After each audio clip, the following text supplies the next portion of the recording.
نحمده ونستعينه ونستغفره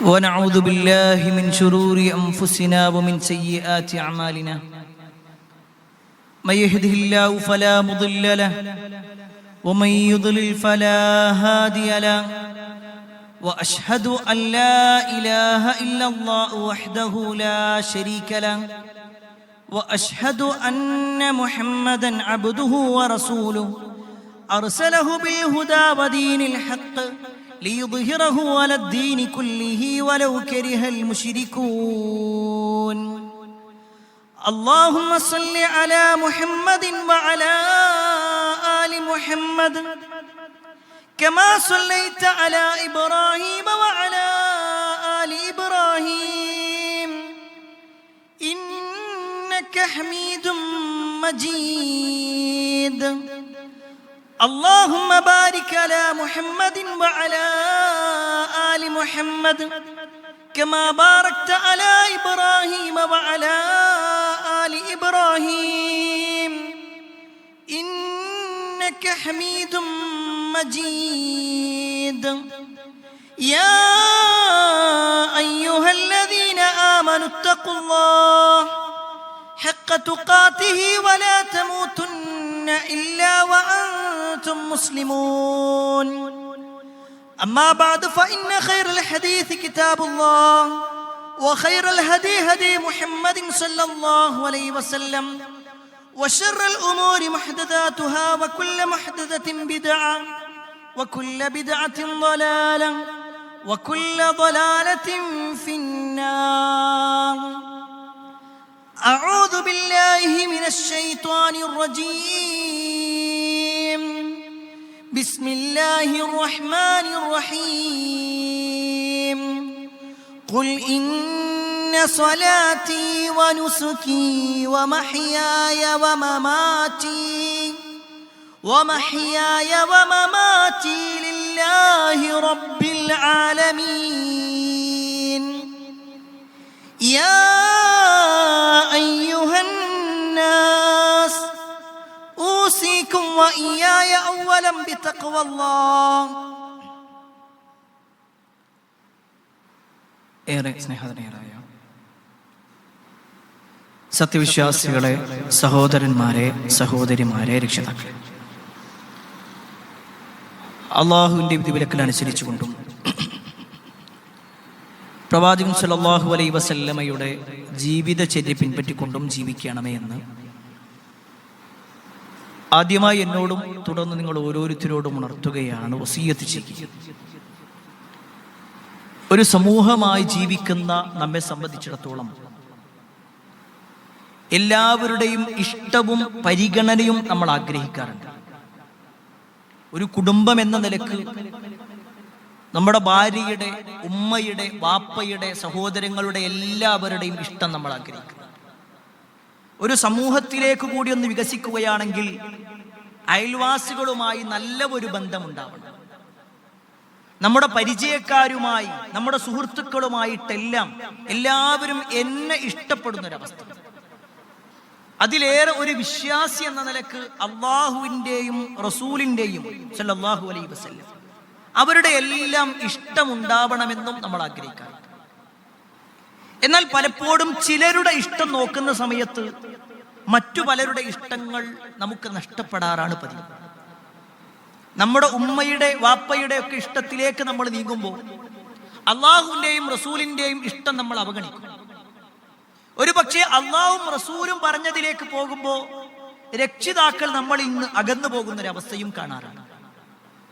എന്നാൽ പ്രിയപ്പെട്ടവരെ, ഈ രണ്ടു കൂട്ടരുടെ അള്ളാഹുവിന്റെ ഇഷ്ടമാകട്ടെ, സമൂഹത്തിന്റെ അല്ലെങ്കിൽ ജനങ്ങളുടെ ഇഷ്ടമാവട്ടെ, ഇത് രണ്ടും കിട്ടാനുള്ള ഒരു കാര്യം ഒരാൾ വന്നുകൊണ്ട് പ്രവാചകൻ സല്ലല്ലാഹു അലൈഹി വസല്ലമയോട് ചോദിക്കുന്നുണ്ട്. മഹാനായ സഅദ് ഇബ്നു സഅദ് സാഇദി റളിയല്ലാഹു അൻഹു റിപ്പോർട്ട് ചെയ്യുന്ന ഹദീസിൽ കാണാൻ പറ്റും, അത്തൻ നബിയ സല്ലല്ലാഹു അലൈഹി വസല്ലമ റജുൽ, ഒരു മനുഷ്യൻ പ്രവാചകൻ സല്ലല്ലാഹു അലൈഹി വസല്ലമയുടെ അടുക്കലേക്ക് വന്നു. എന്നിട്ട് അയാളുടെ ചോദ്യമാണ്, യാ റസൂലല്ലാഹ് ദുല്ലനി അലാ അമലി, അള്ളാഹുവിന്റെ റസൂലെ, എനിക്കൊരു അമല് നിങ്ങൾ പറഞ്ഞു തരണം, എനിക്കൊരു കാര്യം നിങ്ങൾ അറിയിച്ചു തരണം. ഇദാ അന അമിൽതുഹു അഹബ്ബനി അല്ലാഹ്, ഞാനത് പ്രവർത്തിക്കുകയാണെങ്കിൽ അള്ളാന്റെ ഇഷ്ടം എനിക്കുണ്ടാവും. വ അഹബ്ബനിയൻ നാസ്, ജനങ്ങളുടെ ഇഷ്ടം ഉണ്ടാവും. അള്ളാഹുവും ഇഷ്ടപ്പെടണം, ജനങ്ങളും ഇഷ്ടപ്പെടണം. ഇത് രണ്ടിനും പറ്റുന്ന ഒരു പ്രവർത്തനം എനിക്ക് പറഞ്ഞു തരുന്നു. ആ സമയത്ത് റസൂലുള്ളാഹി സ്വല്ലല്ലാഹു അലൈഹി വസല്ലം രണ്ട് കാര്യങ്ങൾ ആ ഒരു മനുഷ്യന് പറഞ്ഞു കൊടുക്കുന്നുണ്ട്. ഈ രണ്ട് കാര്യങ്ങളും നമ്മുടെ ജീവിതത്തിൽ നമ്മൾ ശ്രദ്ധിക്കുകയാണെങ്കിൽ അള്ളാഹുവിന്റെ ഇഷ്ടവും നമുക്ക് ലഭിക്കും, ജനങ്ങളുടെ ഇഷ്ടവും നമുക്ക് ലഭിക്കും. എന്താണ് പ്രവാചകൻ സല്ലല്ലാഹു അലൈഹി വസല്ലം പറഞ്ഞത്? ഒന്നാമതായി കൊണ്ട് നബി സല്ലല്ലാഹു അലൈഹി വസല്ലം പറഞ്ഞു, ഇസ്ഹദ് ഫിദ് ദുനിയ, നീ ദുനിയാവിൽ സുഹദ് ഉള്ളവനായി മാറണം. ഒരു ഐഹികമായ ഒരു വിരക്തി നിനക്കുണ്ടാവണം. എങ്കിൽ യുഹിബ്ബക്കല്ലാഹ്, അല്ലാഹു സുബ്ഹാനഹു വ തആല നിന്നെ ഇഷ്ടപ്പെടും. നീ ദുനിയാവിൽ ഒരു വിരക്തിയോടുകൂടി ജീവിക്കുകയാണെങ്കിൽ, അങ്ങനെയാണ് നിന്റെ ജീവിതമെങ്കിൽ അല്ലാഹു നിന്നെ ഇഷ്ടപ്പെടും.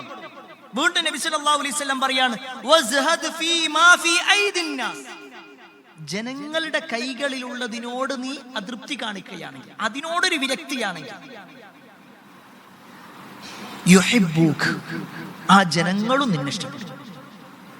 റസൂലുള്ളാഹി സ്വല്ലല്ലാഹു അലൈഹി വസല്ലമയുടെ ചില ഖൗലുകൾ, വളരെ ചുരുങ്ങിയ വാക്കുകളിലൂടെ വലിയ ഒരു ആശയം പറയുന്ന ചില കലിമത്തുകൾ പ്രവാചകൻ സല്ലല്ലാഹു അലൈഹി വസല്ലമ പറയാറുണ്ട്. ജവാമിഉൽ കലിം എന്ന് അതിന് പറയാം. വാക്കുകൾ ചുരുക്കമാണ്, പക്ഷേ ആശയങ്ങൾ വമ്പിച്ചതായിരിക്കും. അത്തരത്തിലുള്ള ഒരു വാചകമാണ് പ്രവാചകൻ സല്ലല്ലാഹു അലൈഹി വസല്ലം പറയുന്നത്. പ്രിയപ്പെട്ടവരെ, ഇതിൽ ഒന്നാമത്തെ വാക്ക്, അള്ളാഹുവിന്റെ ഇഷ്ടം നമുക്ക് കിട്ടണമെങ്കിൽ സുഹുദുള്ളവരായിട്ട് നമ്മൾ മാറണം. ഈ ദുനിയാവിനോട് ഒരു വിരക്തി ഉണ്ടാവും. ഐഹികമായ വിരക്തി ഉണ്ടാകുക എന്ന് പറയുമ്പോൾ ഏറെ തെറ്റിദ്ധരിക്കപ്പെട്ട ഒരു ലോകത്താണ് നമ്മളുള്ളത്. ചില ആളുകൾ ഐഹിക വിരക്തിയുടെ പേര് പറഞ്ഞുകൊണ്ട് പള്ളിയിലേക്ക് മാത്രം ഒതുങ്ങിയിരിക്കുന്ന, കുടുംബമില്ല, കുട്ടികളില്ല, മക്കളില്ല, ആരും വേണ്ട, ഭാര്യയെല്ലാം ഒഴിവാക്കി, കുടുംബത്തിനെ ഒഴിവാക്കി ഏതെങ്കിലും ഒരു നാട്ടിലേക്ക് 40 അല്ലെങ്കിൽ അതിലേറെയോ ദിവസങ്ങളോ മാസങ്ങളോ മാറ്റിവെച്ചുകൊണ്ട് അവിടെ ജീവിക്കുന്ന ആളുകൾ, അല്ലെങ്കിൽ കുടുംബം വേണ്ട എന്ന് പറഞ്ഞുകൊണ്ട് ഏതെങ്കിലും ഒരു മലയുടെ ഭാഗങ്ങളിലോ മറ്റോ ഒക്കെ ജീവിക്കുന്ന ആളുകൾ ഒരു വിഭാഗത്ത്. വേറെ ചില ആളുകളാകട്ടെ, അവർ ദുനിയവിയായി കൊണ്ട് ഒരു സുഖവും ആവശ്യമില്ല, അതിന്റെ ആവശ്യമേ ഇല്ല, വെറും പരലോകം മാത്രം മതി എന്ന് പറഞ്ഞുകൊണ്ട് ഈ ദുനിയാവിലെ പല കാര്യങ്ങളിലും വിട്ട് മാറി നിൽക്കുന്ന ആളുകൾ. വേറെ ചില ആളുകളാവട്ടെ, എന്താണോ ഈ വാചകത്തിൽ പ്രവാചകൻ സല്ലല്ലാഹു അലൈഹി വസല്ലം പഠിപ്പിച്ചത്, ദീനിൽ എന്താണ് പറഞ്ഞിട്ടുള്ളത്, അതനുസരിച്ചുകൊണ്ട് നിലകൊള്ളുന്ന ആളുകൾ. ഞാൻ ഈ വാചകം പറയുമ്പോൾ പ്രത്യേകം മനസ്സിലാക്കണം, ഇത് പഠിപ്പിച്ച റസൂലുള്ളാഹി സ്വല്ലല്ലാഹു അലൈഹി വസല്ലമ ജോലിക്ക് പോകാതിരുന്നിട്ടില്ല. ഇത് പഠിപ്പിച്ച പ്രവാചകൻ സല്ലല്ലാഹു അലൈഹി വസല്ലം മുമ്പ് കഴിഞ്ഞുപോയ പ്രവാചകന്മാരുടെ ജീവിതം പരിചയപ്പെടുത്തിയപ്പോ ആ പ്രവാചകന്മാർക്കെല്ലാവർക്കും പ്രത്യേകം ജോലികളുള്ളവരായിരുന്നു. അവർ ദീനീപരമായ കാര്യങ്ങൾ പ്രവർത്തിക്കുമ്പോൾ തന്നെ അവർക്ക് കുടുംബമുണ്ടായിരുന്നു, മക്കളെ നോക്കിയിട്ടുണ്ടായിരുന്നു, മക്കൾക്ക് വിദ്യാഭ്യാസം കൊടുക്കാൻ പ്രാധാന്യം കൊടുത്തിട്ടുണ്ടായിരുന്നു. അതിന് ഏറ്റവും വലിയ തെളിവാണ് റസൂലുള്ളാഹി സ്വല്ലല്ലാഹു അലൈഹി വസല്ലമ ബദറിന്റെ സമയത്ത് ചില ആളുകളെ പിടിച്ച സമയം, 70ഓളം ആളുകളെ ബന്ദികളാക്കി പിടിച്ചപ്പോ അവർക്ക് മോചനദ്രവ്യം പറഞ്ഞതിന്റെ വിഷയത്തിലൊന്ന് അവിടെയുള്ള ആളുകൾക്ക് എഴുത്തും വായനയും പഠിപ്പിക്കുക എന്നുള്ളതായിരുന്നു. അത് പഠനം എന്നുള്ളത് റസൂലുള്ളാഹി സ്വല്ലല്ലാഹു അലൈഹി വസല്ലമ പ്രോത്സാഹിപ്പിച്ചതാണ്. ജോലി ചെയ്യുക എന്നുള്ളത് പ്രോത്സാഹിപ്പിച്ച വിഷയമാണ്. അത് പ്രവാചകൻ സല്ലല്ലാഹു അലൈഹി വസല്ലം പഠിപ്പിക്കുകയും, എന്നാൽ അതേ പ്രവാചകൻ സല്ലല്ലാഹു അലൈഹി വസല്ലം ഐഹിക വിരക്തിയെ കുറിച്ച് പറയുകയും ചെയ്തു. ഇത് രണ്ടും മനസ്സിലാക്കാത്തത് കൊണ്ട് തന്നെ ചില ആളുകൾ വെറും ഐഹിക വിരക്തിയിലേക്ക് മാത്രം എന്ന നിലക്ക്, വെറും ദുനിയാവൊന്നും വേണ്ട എന്നൊരവസ്ഥയിലേക്ക് പോകുന്നു. എന്നാൽ പ്രവാചകൻ സല്ലല്ലാഹു അലൈഹി വസല്ലമ തന്നെ ആഖിറത്തിനെ ചോദിച്ചപ്പോ വിശുദ്ധ ഖുർആനിന്റെ ഒരായത്ത് എന്താ? റബ്ബന ആതിനാ ഫിദ്ദുനിയാ ഹസന വഫിൽ ആഖിറതി ഹസന. അല്ലാഹുവേ, ദുനിയാവിൽ നീ ഹസനത്ത് നൽകണം, വഫിൽ ആഖിറതി ഹസന, ആഖിറത്തിലും ഹസനത്ത് നൽകണം. ആ ഹസനത്തിന് ഒരുപാട് വ്യാഖ്യാനങ്ങളുണ്ട്. നമ്മുടെ വിഷയം അതല്ലാത്തത് കൊണ്ട് കൂടുതൽ പോകുന്നില്ല. പക്ഷേ ദുനിയാവിലുമുണ്ട് ചില കാര്യങ്ങൾ. എന്നാൽ ദുനിയാവ് മാത്രം നോക്കി നടക്കുന്ന ആളുകളുണ്ട് നമ്മുടെ സമൂഹത്തിൽ. വെറും ദുനിയാവ്. ഒരാരോട് സംസാരിക്കുകയാണെങ്കിൽ ആ ഒരു സംസാരത്തിലൂടെ തന്റെ ബിസിനസ് എങ്ങനെ നടത്താൻ പറ്റുന്ന ചിന്തിക്കുക. ആരുമായിട്ട് സംവദിക്കുകയാണെങ്കിലും അതിലൂടെ തന്റെ ദുനിയാവിന്റെ കാര്യമല്ലാതെ മറ്റൊന്നും ഉണ്ടാവില്ല. അയാൾ കല്യാണപ്പരയിലേക്ക് പോയാലും മരണ വീട്ടിലേക്ക് പോയാലും ബസ് സ്റ്റോപ്പിൽ നിൽക്കുകയാണെങ്കിലും സുഹൃത്തിനെ പരിചയപ്പെടുകയാണെങ്കിലും ആരെ പരിചയപ്പെട്ടാലും ദുനിയാവ്, അതിനപ്പുറത്തേക്ക് അയാൾക്കൊരു ചിന്തയുണ്ടാവും. അങ്ങനെ ജീവിക്കുന്ന ആളുകളുണ്ട്. എന്നാൽ പ്രിയപ്പെട്ടവരെ, ഇത് രണ്ടുമല്ല പ്രവാചകൻ സല്ലല്ലാഹു അലൈഹി വസല്ലം പഠിപ്പിച്ചത്. അത് നമ്മുടെ മുൻഗാമികളായവരുടെ വാചകങ്ങളിൽ തന്നെ നമുക്ക് കാണാൻ പറ്റും. പ്രഗൽഭ പണ്ഡിതനായ ഇബ്നു റജബുൽ ഹംബലി റഹ്മത്തുള്ളാഹി അലൈഹി പറയാണ്, ഒരാൾക്ക് ഐഹിക വിരക്തി എന്ന് പറഞ്ഞാൽ എന്താണ്? ഐഹിക വിരക്തി, സുഹദ് എന്ന് പറഞ്ഞാൽ എന്താണെന്നറിയോ? അള്ളാഹുവിൽ നിന്ന് നിന്റെ ശ്രദ്ധ തെറ്റിക്കുന്ന മുഴുവൻ കാര്യങ്ങളെയും നീ ഉപേക്ഷിക്കുക. അള്ളാഹുവിൽ നിന്ന് നമ്മുടെ ശ്രദ്ധ തെറ്റിക്കുന്നത് എന്തോ അതൊന്നൊക്കെ വിട്ടു നിൽക്കും. ഒരാൾക്ക് കച്ചവടം ചെയ്തൂടെ? കച്ചവടം ചെയ്യാം. നബി സല്ലല്ലാഹു അലൈഹി വസല്ലമ കച്ചവടക്കാരനായിരുന്നു. എന്നാൽ ആ കച്ചവടം എന്നാണോ അള്ളാന്റെ ദീനിൽ നിന്ന് നമ്മൾ അകറ്റി നിർത്തുന്നത് അന്ന് നിർത്തണം ആ കച്ചവടം. അതാ പഠിപ്പിക്കുന്നത്. അള്ളാന്റെ ദീനിൽ നിന്നും അകറ്റി നിർത്തുന്ന ഒരവസ്ഥയിലേക്ക് എത്താം. നമ്മുടെ നമസ്കാരം ഒഴിവാക്കുന്ന ഒരവസ്ഥയിലേക്ക്, ദീനിന്റെ കാര്യങ്ങൾ ഒഴിവാക്കുന്ന ഒരവസ്ഥയിലേക്ക്, എപ്പോഴും അതിനെക്കുറിച്ച് മാത്രം ചിന്തിക്കുന്ന അവസ്ഥയിലേക്ക്, എങ്കിൽ അവിടെ അവസാനിപ്പിക്കണമെന്നാ പഠിപ്പിക്കുന്നത്. വീട് വെച്ചൂടെ? വീട് വെക്കാം. റസൂലുള്ളാഹി സ്വല്ലല്ലാഹു അലൈഹി വസല്ലമക്ക് വീടുണ്ടായിരുന്നു. പ്രവാചകന്മാരിൽ പല ആളുകൾക്കും വീടുണ്ടായിരുന്നു. അവർക്ക് സ്വന്തമായി വീട് വെച്ചിട്ടുണ്ട്. നമ്മൾ ചരിത്രങ്ങൾ വായിക്കുമ്പോൾ ദാവൂദ് നബി അലൈഹി സ്വലാം വീട് വെച്ചിട്ടുണ്ട്. സുലൈമാൻ നബി അലൈഹി സ്വലാമക്ക് വീടുണ്ടായിരുന്നു. യാക്കൂബ് നബി അലൈഹി സ്വലാമക്ക് വീടുണ്ടായിരുന്നു. ഇങ്ങനെ നമ്മൾ നോക്കിക്കഴിഞ്ഞാൽ പല പ്രവാചകന്മാർക്കും വീടുണ്ടായിരുന്നു, കുടുംബമുണ്ടായിരുന്നു. എന്നാൽ എന്നാണോ അള്ളാഹിനെ കുറിച്ചുള്ള ചിന്തയെ തൊട്ട് നമ്മുടെ വീട് നമുക്ക് അവസാനിപ്പിക്കുന്നത്, എങ്കിൽ അവിടെ വീട് നിർത്തിക്കണം. അള്ളാഹിനെ കുറിച്ചുള്ള ചിന്ത മാറ്റിവെക്കുക. വീട് വെറും വീടിന്റെ കാര്യം മാത്രം, എങ്കിൽ അവിടെ നിർത്തണം. അങ്ങനത്തെ ചിന്തകൾ ഒഴിവാക്കണം. ഒരാൾക്ക് ദുനിയാവ് അധ്വാനിച്ചൂടെ? അധ്വാനിക്കാം. അയാൾക്ക് ജോലി ചെയ്തൂടെ? ജോലി ചെയ്യാം. അയാൾക്ക് സമ്പത്തുണ്ടാക്കിക്കൂടെ? സമ്പത്തുണ്ടാക്കാം. എന്നാൽ ഇതൊന്നും തന്നെ അള്ളാഹിനെ കുറിച്ചുള്ള ചിന്തയിൽ നിന്ന് നമ്മളെ ശ്രദ്ധമാക്കാൻ പാടില്ല. അതാണ് ഏറ്റവും ലളിതമായിട്ട് പറയുന്നത്. ഇനി ഒന്നുകൂടി ഇമാം അഹ്മദ് റഹ്മത്തുള്ളാഹി അലൈഹി പറയുന്നുണ്ട്, നീ സുഹൃദുള്ള ഒരാളായി ജീവിക്കുക എന്ന് പറഞ്ഞാൽ ഈ ദുനിയാവിൽ പരിമിതമായ പ്രതീക്ഷയോടെ ജീവിക്കുക. ഈ ദുനിയാവിൽ കാലാകാലം നിൽക്കുന്ന ഒരാളുണ്ടാവില്ല. അതാണ് ഇനി നമുക്ക് പറയാനുള്ള വിഷയം. ഒരു പക്ഷേ ഈ ഒരു വാചകം പറയുമ്പോൾ, ദുനിയാവിൽ വിരക്തിയോടുകൂടി ജീവിക്കണമെന്ന് പറയുമ്പോൾ എങ്ങനെയാണ് ഈ ഭൗതികമായ വിരക്തി നേടിയെടുക്കുക? അത് വീട് വെക്കാതിരിക്കുക എന്നുള്ളതോ, വാഹനം വാങ്ങാതിരിക്കുക എന്നുള്ളതോ, അല്ലെങ്കിൽ ഭൗതികമായ സുഖങ്ങൾ നേടാതിരിക്കുക എന്നുള്ളതോ ഒന്നുമല്ല. അതൊക്കെ നേടിയെടുക്കുക. പ്രവാചകൻ സല്ലല്ലാഹു അലൈഹി വസല്ലമക്ക് വാഹനം ഉണ്ടായിരുന്നു, പ്രവാചകന് ഒട്ടകമുണ്ടായിരുന്നു, കഴുതയുണ്ടായിരുന്നു. അതൊരു വാഹനമാണ്, അന്നത്തെ കാലഘട്ടത്തിലുള്ള വാഹനം. അത് നബി സല്ലല്ലാഹു അലൈഹി വസല്ലം ഉപയോഗിച്ചിട്ടുണ്ട്. നബി സല്ലല്ലാഹു അലൈഹി വസല്ലം പറഞ്ഞിട്ടില്ല എല്ലാവരും വാഹനങ്ങളൊക്കെ ഒഴിവാക്കി എല്ലാവരും നടന്നാൽ മതി, സുഹൃദാണ് വേണ്ടത്, പറഞ്ഞിട്ടില്ല. നബി സല്ലല്ലാഹു അലൈഹി വസല്ലം ആ വാഹനം ഉപയോഗിച്ചു. അതിൽ കയറിക്കൊണ്ട് തന്നെ യാത്ര ചെയ്തു. നബി സല്ലല്ലാഹു അലൈഹി വസല്ലം വസ്ത്രം ഉപയോഗിച്ചു. നബി സല്ലല്ലാഹു അലൈഹി വസല്ലം കുടുംബത്തിന്റെ കൂടെ ജീവിച്ചു. ഇതെല്ലാം ചെയ്തു. പക്ഷേ എന്നിട്ടും നബി സല്ലല്ലാഹു അലൈഹി വസല്ലം സുഹൃദിനെ പരിചയപ്പെടുത്തിയിട്ടുണ്ടെങ്കിൽ ആ ഭൗതികമായ വിരക്തി നമ്മൾ നേടിയെടുക്കണമെങ്കിൽ ഒന്നാമത്തെ കാര്യം എന്താണെന്ന് വെച്ചാൽ ഈ ലോകം ക്ഷണികമാണ് എന്ന ഒരു ബോധ്യപ്പെടൽ നമുക്കുണ്ടാകും. ഈ ലോകം ഏത് സമയത്തും അവസാനിക്കും. ഒന്നുകിൽ ലോകം അവസാനിക്കും, അല്ലെങ്കിൽ നമ്മൾ അവസാനിക്കും. വിശുദ്ധ ഖുർആനിന്റെ ആയത്ത് നോക്ക്. ഖുൽ മതാഉദ് ദുനിയാ ഖലീൽ വൽ ആഖിറതു ഖൈറുൽ ലിമൻ ഇത്തഖാ. ഖുൽ നബിയേ പറയുക, മതാഉദ് ദുനിയാ ഖലീൽ, ഈ ദുനിയാവിലെ സുഖങ്ങളും വിഭവങ്ങളും ഒക്കെ അത് ചുരുക്കമാണ്, അത് വളരെ കുറവാണ്, തുച്ഛമായതാണ്. വൽ ആഖിറ, എന്നാൽ പരലോകമില്ലേ, ഖൈറുൽ ലിമൻ ഇത്തഖാ, ഖൈറുൽ ലിമൻ ഇത്തഖാ, തഖ്വയുള്ള ആളുകൾക്ക്, സൂക്ഷ്മത പാലിക്കുന്ന ആളുകൾക്ക് ഏറ്റവും ഖൈറായിട്ടുള്ളത് പരലോകമാണ്. ഇതാണ് റസൂലുള്ളാഹി സ്വല്ലല്ലാഹു അലൈഹി വസല്ലം പഠിപ്പിച്ചത്. ഒരാളെ സംബന്ധിച്ചിടത്തോളം ഈ ദുനിയാവ് ഏത് സമയത്തും കടിഞ്ഞു പോകുമെന്ന ഒരു ബോധ്യപ്പെടൽ, പ്രിയപ്പെട്ടവരെ, ഇത് നമുക്ക് നൽകുന്ന ഒരു സന്തോഷം കൂടിയുണ്ട്. ഇത് നമുക്ക് നൽകുന്ന ഒരു സമാധാനമുണ്ട്. നമുക്ക് വല്ല നഷ്ടങ്ങളും വരുമ്പോൾ ജീവിതകാലം മുഴുവൻ ആ നഷ്ടം സഹിക്കണ്ട. കാരണം എന്താ? ഏത് സമയത്തും മരിച്ചുപോയ കഴിഞ്ഞു, ഇത്രയേ ഉള്ളൂ. കുറച്ചു കാലം ഇങ്ങനെ വന്നു, കുറച്ച് കഴിഞ്ഞ് അങ്ങനെ പോകും. ഈ ലോകത്ത് കുറച്ചു കാലല്ലേ, അത് കുഴപ്പമില്ല, അൽഹംദുലില്ലാ, ഉള്ളതിൽ തൃപ്തിയോടുകൂടി പോവുക. ഈ ഒരു ചിന്ത, ഒരു സമാധാനം ഒരാൾക്കുണ്ടാകും. ഒരാൾ മാരകമായ രോഗത്തിന് അടിമപ്പെട്ടു, അള്ളാഹു കാത്തുരക്ഷിക്കുമാറാകട്ടെ. നമ്മളെല്ലാവരെയും, നമ്മുടെ കുടുംബത്തിനെയും എല്ലാം അള്ളാഹു കാത്തുരക്ഷിക്കുമാറാകട്ടെ. പ്രിയപ്പെട്ടവരെ, അങ്ങനത്തെ ഒരു മാരകമായ അസുഖം വരും. മാരകമായ അസുഖം വന്നാലും ഈ വാചകം മനസ്സിലാക്കിയാൽ മതി. മതാഉദ് ദുനിയ ഖലീൽ. ഈ ദുനിയാവ് എന്ന് പറഞ്ഞാൽ അത് ചുരുക്കം, അത് കുറവാണ്. കുറച്ചു കാലല്ലേ, കുറച്ച് ക്ഷമിക്കുക, സഹിക്കുക, അങ്ങനെ പോട്ടെ. പടച്ചോൻ ഇതിനേക്കാൾ ഉത്തമമായത് പരലോകത്ത് തരും. ഈ ഒരു ചിന്തയാണ് പ്രിയപ്പെട്ടവരെ നമുക്ക് ഐഹിക വിരക്തിയിൽ, ഭൗതിക വിരക്തിയിൽ, സുഹൃദിന്റെ വിഷയത്തിൽ ഉണ്ടാവേണ്ടത്. രണ്ടാമത്തെ കാര്യം എന്താണെന്ന് വെച്ചാൽ, അല്ലാഹു സുബ്ഹാനഹു വ തആല ഈ ദുനിയാവിനെ സംബന്ധിച്ചിടത്തോളം അല്ലാഹു ഒരു പ്രാധാന്യം കൊടുത്തിട്ടില്ല. നമ്മൾ ഏതൊരു ദുനിയാവിന് വേണ്ടിയിട്ടാണോ ഓടുന്നത്, ഈ ദുനിയാവിന്റെ വിഷയത്തിൽ അല്ലാഹു സുബ്ഹാനഹു വ തആല പ്രാധാന്യം കൊടുത്തിട്ടില്ല. എന്താ ഈ ദുനിയാവ് എന്ന് പറഞ്ഞാൽ? എന്താ? നമ്മൾ പൊതുവെ ദുനിയാവ് എന്ന് പറഞ്ഞാൽ ഐഹിക ലോകം എന്നാ പറയാ, ഇഹലോകം എന്ന് പറയും. ശരിക്കും ദുനിയ എന്ന വാക്കിന്റെ അർത്ഥം എന്താന്ന് വെച്ചാൽ അടുത്തത് എന്നാ. അടുത്തത് ഒരർത്ഥം. മറ്റെന്താണെന്നറിയോ? വേറൊരർത്ഥം എന്താണെന്നറിയോ? താഴ്ന്നത്, ഏറ്റവും താഴുള്ളത്.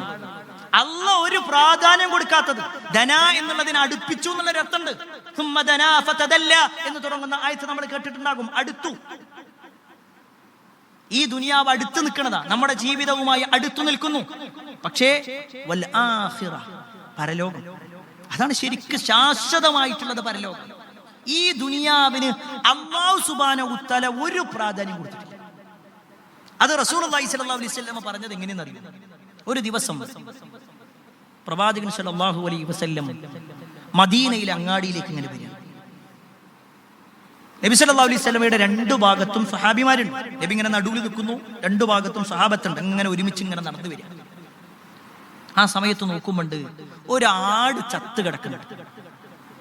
ആ ആടിന്റെ പ്രത്യേകത എന്താന്ന് വെച്ച് കഴിഞ്ഞാൽ, അതിന്റെ ചെവിയാകെ മുറിഞ്ഞു പോയ രൂപത്തിൽ, ഒരു വൈകല്യമുള്ള രൂപത്തിലാണ് ആ ആടുള്ളത്. അതാകട്ടെ ചത്തിട്ടുണ്ട്. അപ്പൊ റസൂലുള്ളാഹി സ്വല്ലല്ലാഹു അലൈഹി വസല്ലമ ആ ആടിനെ ചൂണ്ടിക്കാണിച്ചുകൊണ്ട് അതിന്റെ ആ ഒരു ചെവിയിൽ ഇങ്ങനെ പിടിച്ചുകൊണ്ട് പ്രവാചകൻ സല്ലല്ലാഹു അലൈഹി വസല്ലമ ചോദിക്കാണ്, അയ്യുക്കും യുഹിബ്ബു അന്ന ഹാദാ ലഹു ബിദിർഹം. അല്ല, ഇതിനാർക്കെങ്കിലും ഒരു ദിർഹമിന് വേണം? ഇതിനാർക്കെങ്കിലും ഒരു ദിർഹമിന് വേണം? റസൂലുള്ളാഹി സ്വല്ലല്ലാഹു അലൈഹി വസല്ലമയുടെ ഇടപെടൽ ശ്രദ്ധിച്ചു. കുറെ പ്രസംഗിക്കല്ല പ്രവാചകൻ സല്ലല്ലാഹു അലൈഹി വസല്ലമ ചെയ്തത്. ആ സമൂഹത്തിന്റെ ഓരോ സാഹചര്യം നോക്കിയിട്ടുണ്ട് ബോധ്യപ്പെടുത്തി കൊടുക്കുക. ഒരു ചത്ത ആടിന് അവരൊരു പ്രാധാന്യം കൊടുക്കാത്തൊന്നും, അതിന്റെ ചെവി പിടിച്ചിട്ടാണ് അവർ റസൂലുള്ളാഹി സ്വല്ലല്ലാഹു അലൈഹി വസല്ലമ ചോദിക്കുന്നത്, ഇതിനാർക്കെങ്കിലും ഒരു ദിർഹമിന് വേണമെന്ന് ചോദിച്ചു. സ്വഹാബിമാരെല്ലാവരും നോക്കിയിട്ട് പറഞ്ഞു, പ്രവാചകരെ അതിനാർക്കും വേണ്ട, ആർക്കും വേണ്ട. വീണ്ടും റസൂലുള്ളാഹി സ്വല്ലല്ലാഹു അലൈഹി വസല്ലമ ചോദിക്കുകയാണ്, ഇതിന് ആർക്കെങ്കിലും അര ദിർഹമിന് വേണം, അല്ലെങ്കിൽ ഇതിനെ വീണ്ടും വേണോ എന്ന് മറ്റൊരു റിവായത്തിൽ കാണാൻ പറ്റും. ഇതിന് ആർക്കെങ്കിലും ആവശ്യമുണ്ടോ? വെറുതെ. ഉടനെ ഒരു സ്വഹാബി പറയാണ്, അല്ലാഹുവിന്റെ റസൂലേ, വല്ലാഹി ലൗ കാന ഹയ്യൻ കാന ഗൈബ കാന ഐബ.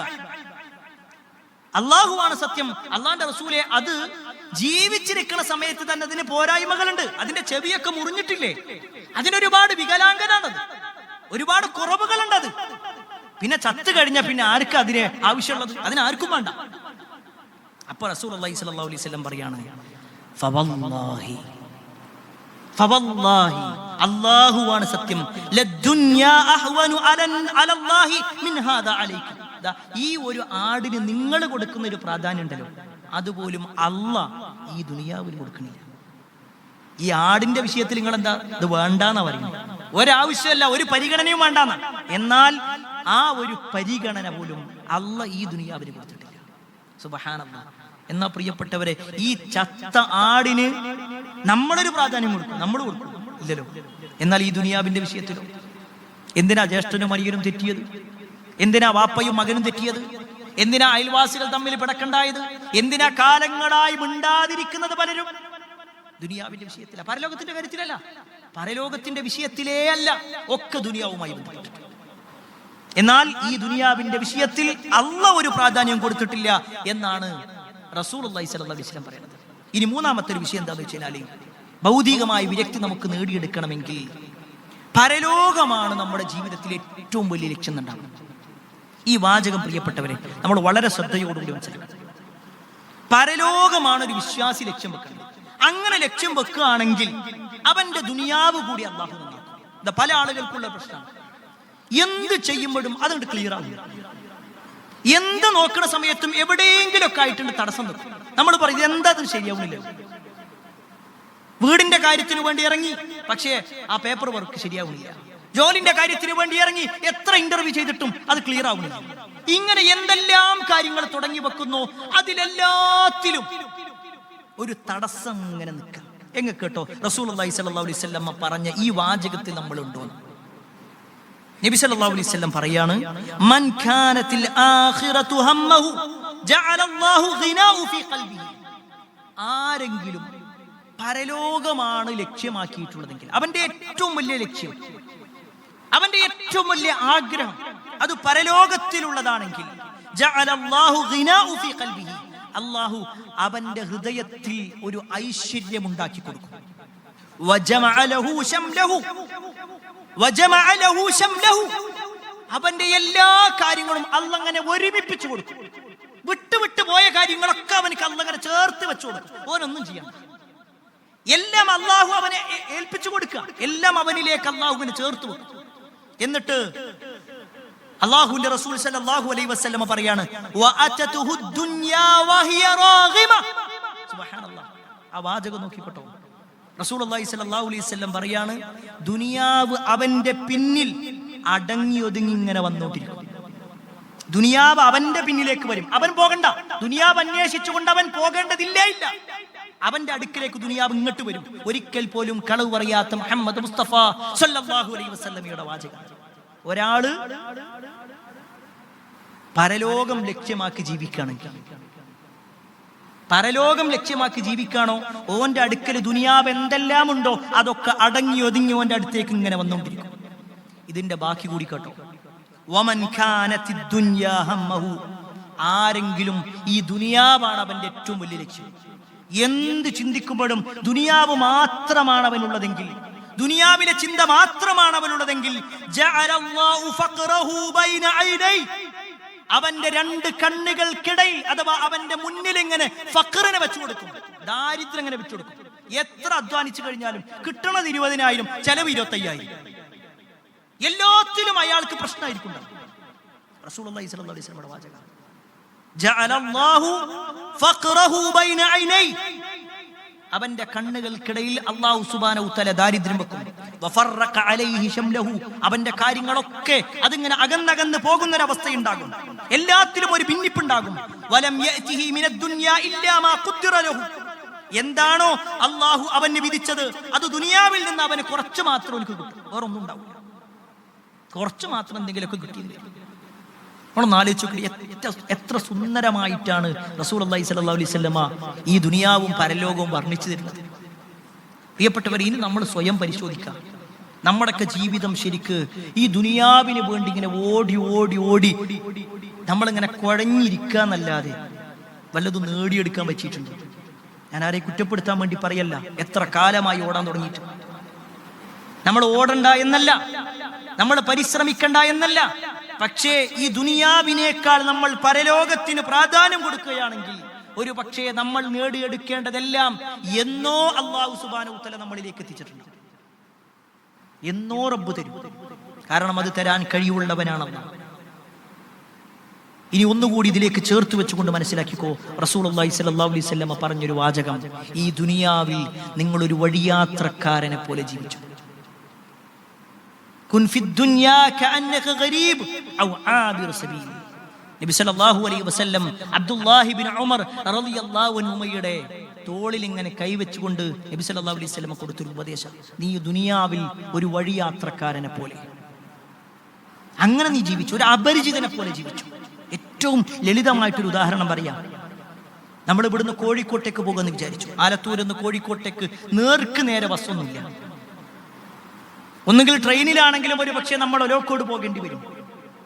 അതല്ലെങ്കിൽ പാലക്കാട് നമ്മൾ ബസ് സ്റ്റാൻഡിലേക്ക് പോകേണ്ടി വരും. നമ്മുടെ ലക്ഷ്യം എന്താ?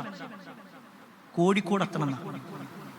നമ്മളിവിടെ പാലക്കാട് എത്തി, പാലക്കാട് KSRTC കണ്ടിട്ട് ഇങ്ങനെ നോക്കി നിന്നിട്ട് ഇന്ന് ഇതന്നെയാണ് കോഴിക്കോട് എന്ന് വിചാരിച്ചാൽ നമുക്ക് കോഴിക്കോട് എത്താൻ കഴിയും. ഏറ്റവും ലളിതമായ ഒരു ഉദാഹരണം പറയും, നമുക്കൊരിക്കലും എത്താൻ കഴിയില്ല. നമ്മുടെ ഏറ്റവും വലിയ ആഗ്രഹങ്ങളൊക്കെ അവിടെയാണ് നടക്കുന്നത്.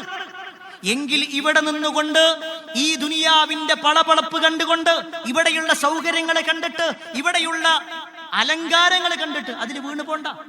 അതാ റസൂലുള്ളാഹി സ്വല്ലല്ലാഹു അലൈഹി വസല്ലം പറഞ്ഞത്. ഇത് പ്രവാചകൻ സ്വല്ലല്ലാഹു അലൈഹി വസല്ലം പറയാ മാത്രമല്ല, അതനുസരിച്ച് ജീവിക്കുകയും ചെയ്തിട്ടുണ്ട്. ഒരിക്കൽ പ്രവാചകൻ സ്വല്ലല്ലാഹു അലൈഹി വസല്ലമയെ കാണാൻ വേണ്ടിയിട്ട് ഉമർ ഇബ്നുൽ ഖത്താബ് റളിയല്ലാഹു അൻഹു വരികയാണ്. പ്രവാചകൻ സ്വല്ലല്ലാഹു അലൈഹി വസല്ലമ ഒരു ഈത്തപ്പന നാരുകൊണ്ടുള്ള ഒരു പായയിലാ കിടക്കുന്നത്. ഹദീസിൽ കാണാൻ പറ്റും, ഉമർ റളിയല്ലാഹു അൻഹു പറയാണ്, പ്രവാചകന്റെ ശരീരത്തിനും ആ ഒരു പായക്കുമിടയിൽ ഒരു തുണിക്കഷ്ണം പോലും ഞാൻ കണ്ടില്ല. ഒരു തുണി പോലുമില്ല. ആ ഒരു പരുപരുത്ത കട്ടിയുള്ള ആ പായന്റെ മുകളിൽ നബി സല്ലല്ലാഹു അലൈഹി വസല്ലം കിടന്നിട്ടുണ്ട്. ആ ഒരു വീടിനെ കുറിച്ച് അദ്ദേഹം പറയാണ്, പ്രവാചകൻ സല്ലല്ലാഹു അലൈഹി വസല്ലമയുടെ അടുത്ത് ഒരു തോൽപാത്രത്തിൽ കുറച്ച് വെള്ളം വെച്ചിട്ടുണ്ട്. വേറൊന്നും ഞാൻ ആ വീട്ടിൽ കണ്ടില്ല. നബി സല്ലല്ലാഹു അലൈഹി വസല്ലം അവിടുന്ന് എഴുന്നേറ്റ് ഉമർ റളിയല്ലാഹുവിന്റെ അടുക്കിലേക്ക് എത്തിയപ്പോ പ്രവാചകന്റെ ശരീരത്തിന്റെ പിൻഭാഗം കണ്ടപ്പോ ഉമർ റളിയല്ലാഹു കരഞ്ഞു. ഉമർ റളിയല്ലാഹുവിന്റെ കരച്ചിൽ കണ്ടപ്പോ പ്രവാചകൻ സല്ലല്ലാഹു അലൈഹി വസല്ലം ചോദിച്ചു, മാ യുബ്കി, അല്ല ഉമർ, നിങ്ങൾ എന്തിനാ കരയണേ? നിങ്ങൾ എന്തിനാ കരയണം? എന്തിനാ?